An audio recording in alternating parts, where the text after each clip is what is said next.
Hey there everybody, and welcome to my review of the Peugeot 3008. Now you're probably thinking, Dave, you're a little bit behind the times having the 3008 because it has been out since 2017.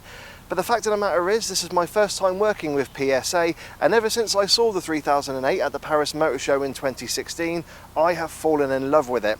It's grown in numbers, and the reason I've got the 3008 is to see that after nearly 3 years of being on sale, has it lost any of its charm against some of its newer rivals? Well, I've had the 3008 for a week, and I'm going to let you know what I found out. When it comes to the design, I still think the 3008 is the best looking car in its class. Of course, if you disagree with me, put a comment down in the section below, or click up in the top right hand corner and let me know what you think's better looking. I've put down there the 3008, the Seat Ateca, the Kia Sportage, and also the Nissan Qashqai. Of course, if you think something else is better looking than the 3008, pop a comment in the section below. But I love the fact that the styling is still fresh today as it was nearly 3 years ago, and something that I'm quite picky with. But, well, I actually find that the 3008 looks gorgeous in any colour you put it in. I'm usually quite picky with things like that, but I really think it's a testament to the Peugeot designers. Also, I love the fact that they've not just been bold with one car, it has actually gone through to the rest of the lineup. So you've got the 5008 7-seater, which looks just like the big brother of the 3008, the gorgeous 508 fastback, which also has some new design features which will probably feature on the 3008 later up when it gets revised, or possibly the next generation of 3008, but also the upcoming 208 Super Mini, which again looks absolutely stunning and is probably already the sexiest looking little Super Mini in its class. And that's a huge testament to the designers at Peugeot and actually taking a big risk with the exterior look of its car. But you know what, it's enough about the exterior, let's go have a little look at the inside. If you thought the exterior of the 3008 was bold, you've not seen anything yet. I mean, look at this interior. This is a wonderful place to sit and behold and take in. Gone are the days where it seemed to be that the Peugeot designers just rammed a load of buttons into a shotgun and then fired blindly at the dash. There's a lot of thought and effort gone into this, and hats off to them. Also, the quality of the materials does blow some of its rivals away. We've got soft touch plastics on top of the dash with like a faux stitching effect. We've got fabric here as well, soft touch plastics on the center console, piano black plastics. Okay, they do get a little bit smudgy, and even on the door here we've got fabric, soft touch plastics, and even leatherette. It's incredible that there are manufacturers with cars that are 4 or 5 times the price of this, and they've not been half as bold as what Peugeot have been. And it's not just form over function either. We've got good sized door bins that are lined with fabric so you don't have things jangling about. You've got an immense centre cubby here, which if I put my arm in, I can near enough get my whole arm in there. That is huge and absolutely brilliant. There's a wonderful little cubby area in front of the gear lever where if you've got a certain phone you can do wireless charging, depending again on the trim level of the car. Also with USB and a 12-volt socket. Okay, there is a big Peugeot-ism in here, which is the fact that the glove box is almost useless.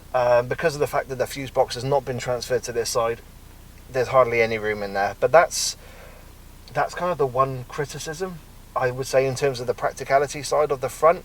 You've also, yes, got some hard scratchy plastics lower down in the cabin, but then again, so have all the other cars in this class. The seats themselves are lovely and comfortable. You do sit higher up in the car, so if you've got any mobility issues, getting comfortable and getting in and out of the car is absolutely easy. Plenty of adjustment in the seat, plenty of adjustment in the steering wheel, if I can find the handle, there you go, both rake and reach, so getting the best driving position is really nice and easy. You've got a 8-inch touchscreen on top of the dash where you get Apple CarPlay and Android Auto as standard throughout the range, and then the higher up you go you do get sat-nav on the car as well. However, the pièce de résistance, I have to do a bit of French, it is Peugeot after all, is the virtual cockpit. That's standard, not on certain trim levels, that's just standard on the 3008, and it's a really lovely thing to look at. It's a little bit darker than systems you'd find on Audi, Volkswagen and Skoda, but it's really intuitive, it works very well, and once you kind of get used to it, it's a gorgeous thing to look at. The graphics and the little animations it does are really lovely touches, and there's a lot of information that gets displayed on there. I've done a few hundred miles in this car and I found it to be incredibly relaxing, but also going through the different driving data and driving safety modes and that, because you get adaptive cruise control on this GT Line Premium, you do get used to them after a short period of time, because there's a lot of data being displayed, but you can go through different models and modes of the display, and it does, you know, tailor to how you want it. Also, on this GT Line Premium, I've also got a panoramic sunroof, which is standard as well on the car, and it does let a bit of extra lighting, because there is a lot of dark headlining in the car, so it does light it up in here. But it is a wonderful place to sit in this 3008. I'm really nice and comfy in here. Even on this GT Line Premium, you also get massaging seats. Seriously, you do, on a Peugeot. And there's even a function on there called cat paw, which, yeah, it's a bit of a gimmick, I will say. I would love there to be a dog paw version, because I've got 2 dogs. That will probably mean it's the equivalent of having a 40-kilo black lab stand on top of you whilst trying to get comfy. But yeah, we might have to miss that one out for a little bit. But all in all, this is a brilliant place to be. If I had any other niggles, well, you got a couple of cup holders here, you got that lovely space here. I think the main niggles would be that these piano keys, which are all shortcut buttons for the infotainment system, some of them kind of end up being a little bit longer in the process than you'd rather be. There seems to be like a one additional button press, and I'll go into that whilst I'm driving. But other than that, no, I think Peugeot have done an absolutely amazing job, and hats off to them. So, right, that's me all giddy and excited about the front. Let's go sit in the back. Sat in the back of the 3008, it's actually a bit more of a mixed bag here. Definitely where form over function takes place. That driver's seat is set to my driving position. I'm 5'7" tall and 5'7" wide. Now, as you can see, I've got a good amount of knee room. However, headroom is quite tight, and if I sit up straight, I am actually rubbing my head on the ceiling. That's partly because of the sunroof that's here, and that intrudes into the headspace, and because of that sloping roof line that gives the 3008 its sporty look. And then there's a slight drop in quality of materials as well. So you have got hard scratchy plastics on the doors there, but you have still got that fabric effect, and also some leatherette where you can rest your arm. Also, the windows themselves don't go all the way down, so you can't rest your arms fully on the windowsills. And actually, the aperture for the window is also quite narrow, again because of that sporty look and that sloping roof line. There are a few, however, nice touches. So you have got a 12-volt socket back here, and on this GT Line Premium you do get a 3-pin socket as well, so you can charge some larger items back here. You've also got a little armrest which has no little pulley. You have to kind of stick your fingers in there, and you've got a couple of cup holders, and also some through loading if you need to load any larger items or longer items into the 3008. As mentioned then, you've also got Isofix on the outer seats, but also you've got Isofix on the front passenger seat as well. There's not many cars you can say that about, and usually it tends to be an optional extra. But all in all, if you look at the 3008 as more of a 4-seater than a 5-seater, you'll definitely have no major issues. However, if you are over 6 foot tall, you might find headroom quite bad in here. But all in all, it's not too bad. It is a little bit more form over function, as I have mentioned. But now let's have a little look at the boot and just see how big that is. So when opening the boot of the 3008, you are presented with 512 litres of space, which puts it only behind the Skoda Karoq in terms of class best. That's actually very good, and Peugeot have done a lot of thought in regards to the boot of the 3008. Again, it's not a case of form over function. So straight away we can see we've got a slight load lip here, but that's very easily taken care of, because the 3008 comes with a variable boot floor. So voila, you've got yourself a flat load bay. Also, you've got some little handles here that if you pull down, release the rear seats and get them almost completely flat. So again, that's actually very commendable for the 3008, and show that Peugeot have actually thought about the practicality of it. As I mentioned, you have got some through loading or a ski chute for any long items going into the 3008. You've also got some tethering hooks on the corners as well of the boot floor. And if I lift up the boot floor, it presents you with a spare wheel, but also got some little plastic hooks here which kind of keep the boot floor in place. And the reason you can do that is because, let's get him out, something again that Peugeot have thought of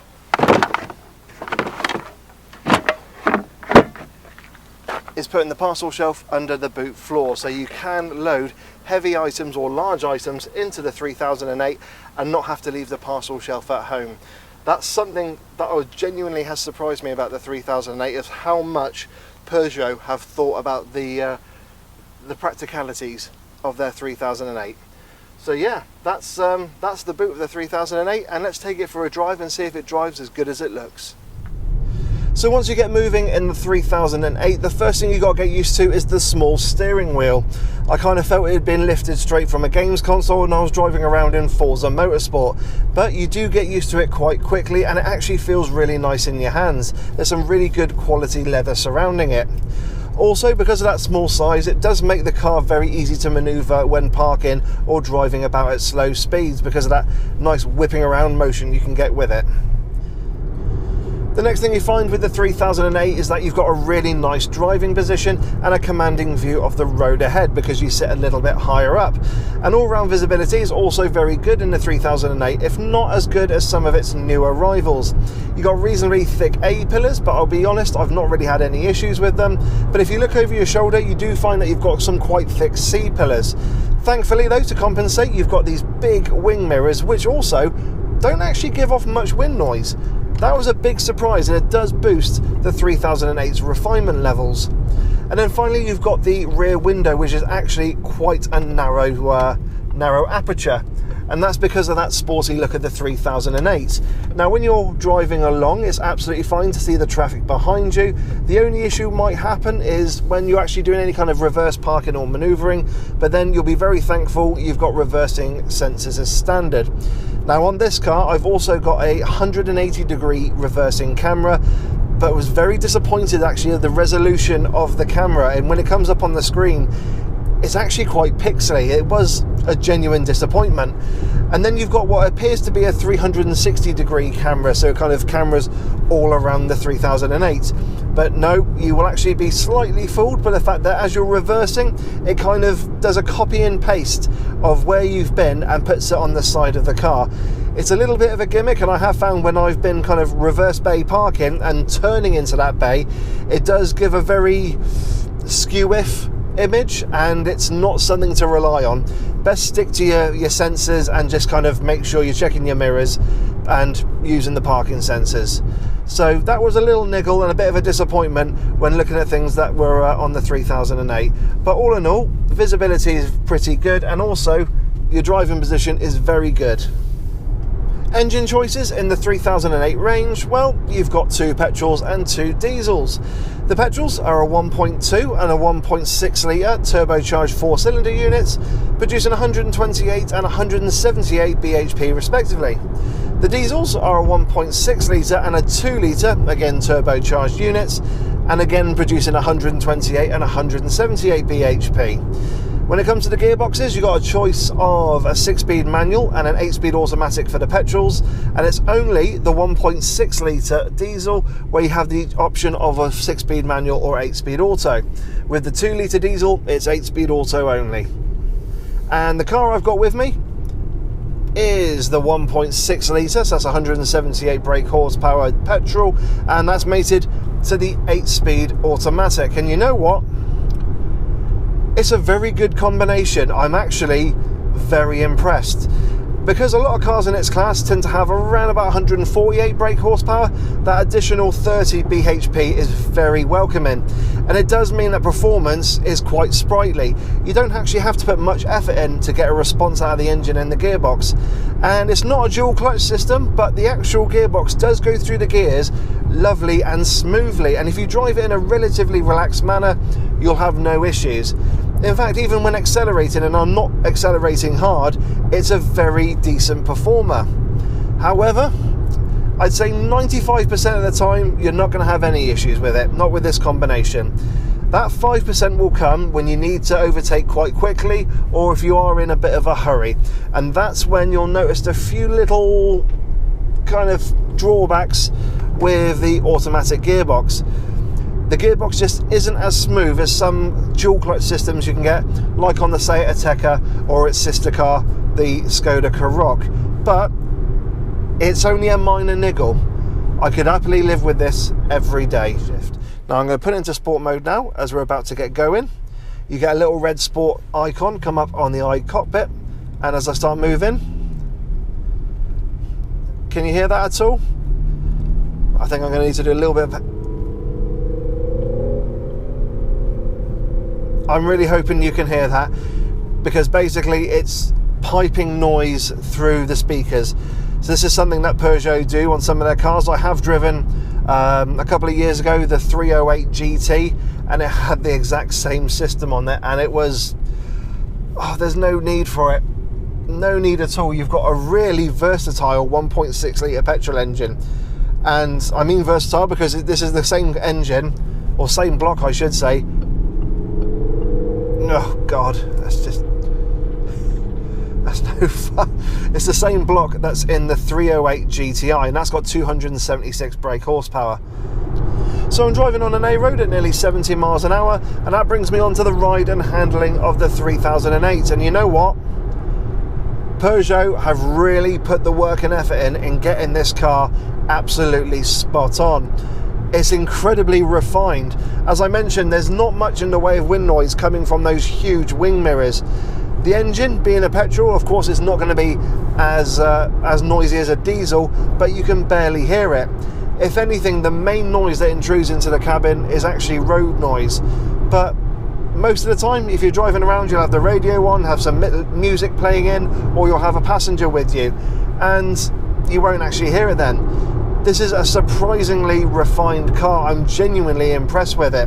And the way it deals with bumps and imperfections is actually very good as well. Okay, some of the bigger potholes and manhole covers, you do hear them resonate into the cabin, but it deals with them really well. You tend to more hear them rather than feel them. I've managed to do over 500 miles in the car so far, and it deals with the bumps and imperfections very well. I've driven on a number of road surfaces and in terrible weather conditions as well. Being a typical British spring, I've had sunshine, I've had hail, I've had rain, and at no point have I felt as though the 3008 was out of its depth or was going to let go for some reason or another. It's done incredibly well, and I am hugely impressed by it. Also, the fact that nearly 3 years on, it's really not been bettered hugely by its rivals is another testament to the engineers and at Peugeot. It's just a lovely car to be in, and steering wise as well, with that small steering wheel, it has got a little bit of weight to it. I think it's a bit heavier than the steering in, say, the Skoda Karoq, and that's not necessarily a bad thing, but I will mention that on the 3008 you don't get the option of four-wheel drive. You only get two-wheel drive, and that's front-wheel drive. So if you like to do a little bit of off-roading, this is definitely not the car for you, and you want to look at cars such as the Skoda Karoq or possibly something from Kia or Hyundai. But it's not really a huge disappointment, not the fact that it's not a 4x4, because most people are not going to take cars like this off-road. This is very much a stylish car, and I would be crying a hell of a lot if I was to curb or damage these alloys going off-road. Now, when I mentioned earlier around the cabin the beautiful piano style keys, the shortcut buttons, they felt really lovely, and they're in a wonderful position and easy to use whilst you're on the move. However, there is a bit of an issue with them, because a couple of the buttons seem to be surprisingly laggy when you press them. Now, the first button, okay, is not a piano key, it's the one on my seat, and that activates the massage function of the driver's seat. And when you press that, it does take a few seconds for it to activate and come up on the infotainment screen, and then you've got to press the button to activate what it is you want. And even then, it can sometimes take a couple of goes just to kind of get it to do what you want. The next one, well, there's a button on the left-hand side, and that operates the multi-sensory ambience of the Peugeot 3008. No, I haven't made that up. the Peugeot 3008 has a multi-sensory ambience button, and what that does is it gives you two moods basically. We've got relax, which is for a relaxing drive, and you've got boost, which I wouldn't really kind of class it for sport mode, maybe an adrenaline boost. But anyway, what that means is when you press it and you go onto one of them, you can preset some features of that sensory ambience mood. So I've put it on to relax because it's drawing close to the evening, and you know, I want to wrap up filming for you guys so that way you can still see me as you're driving along. But what it does is, firstly, I've got my massage seat set to it, so it's now operating the massage seat. You can have ambient lighting, which is underneath the door panels here, and also in the sunroof lining, and actually that's not as distraction as I thought it would be driving at night, and it just kind of lifts the mood of the cockpit. And then the next one, unfortunately you guys are not going to be able to do this because we're not quite there for smell-o-vision, is it puts a little fragrance into the cabin. And I remember reading about this when the 3008 first came out, and I thought it was a little bit of a gimmick and a little bit cheesy, but you know what?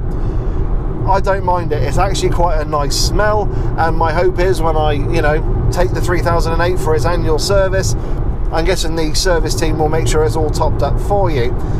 It does feel in a way a little bit of a gimmick, but you know what? It's something you can show off to friends, and I think they'll appreciate it. So what are my thoughts on the Peugeot 3008? Well, after being on sale for nearly 3 years, it is still a force to be reckoned with. No other manufacturer has competed with it and beaten it in terms of exterior and interior looks, and I do love the layout of this interior. Granted, there are some flaws with it, but hopefully Peugeot will look to rectify them when this car gets revised, possibly in 2019 or maybe even next year. It's a brilliant all-round performer, and the other thing I will mention, and I've not mentioned it yet, is actually the spec levels on the car, the amount of standard kit you get on it. Okay, granted, I've got a one from the top trim level with the GT Line Premium, but you've got everything you could possibly want. I'm not really come across anything here yet that I wouldn't need. Okay, granted, my iPhone doesn't do wireless charging, but you know what, I could possibly look to upgrade later in the year. But other than that, it's an absolute joy to behold. It's comfy, it's got plenty of kit, I love the looks. The engine and gearbox are very decent performers. Yes, the gearbox is a little bit laggy at times, but you'd only experience it about 5% of the time of driving.